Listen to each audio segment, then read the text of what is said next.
It would be as well now to dwell on the problem of identification of the self with the higher self and the higher self with God.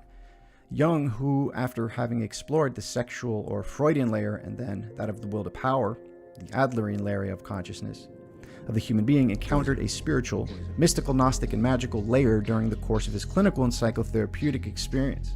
Instead of drawing back from it or extricating himself from it through a corrosive explanation, he had the courage and honesty to disseminate himself the laborious study of the phenomenology of this layer of the unconscious. This is the subtle layer of the unconscious here of spiritual inflation, right?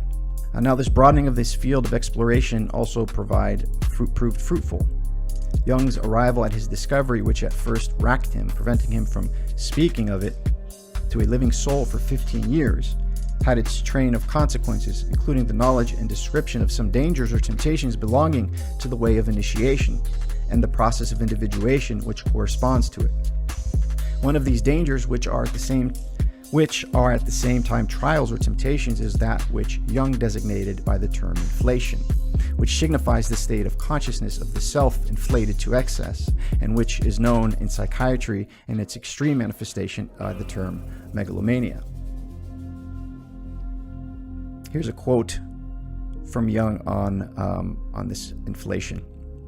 The superordinate personality, the higher self, right, is the total man, i.e. man as he really is, not as he appears to himself. To this wholeness, the unconscious psyche also belongs, which has its requirements and needs just as consciousness has. I usually describe the superordinate personality as the self, thus making it a sharp distinction between the ego, which, as is well known, extends only as far as the conscious mind, and the whole of the personality, which includes the unconscious as well as the conscious component. The ego is thus related to the self as part to the whole, to the extent that the self is superordinate. Moreover, the self is felt empirically not as a subject but as object, and this by reason of its unconscious component, which can only come to a consciousness indirectly by way of projection. Right? The process of the individuation is this healthy process of coming to oneself, right? To becoming a person from a Jungian perspective, at least. He says, the epiphany of the hero, the second identification, shows itself in a corresponding inflation. The colossal pretension grows into a conviction that one is something extraordinary, or else the impossibility of the pretension ever being fulfilled by only prove one's own inferiority, which is favorable to the role of the heroic sufferer in negative inflation.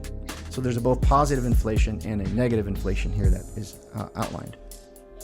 In spite of their contrariety, both forms are identical, because unconscious compensatory inferiority tallies with conscious megalomania, and unconscious megalomania with conscious inferiority.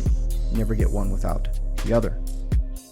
Once the reef of the second identification has been successfully circumnavigated and the latter observed objectively, this leads to the possibility of an accommodation with the unconscious, and thus to a possible synthesis of the conscious and unconscious elements of knowledge and action.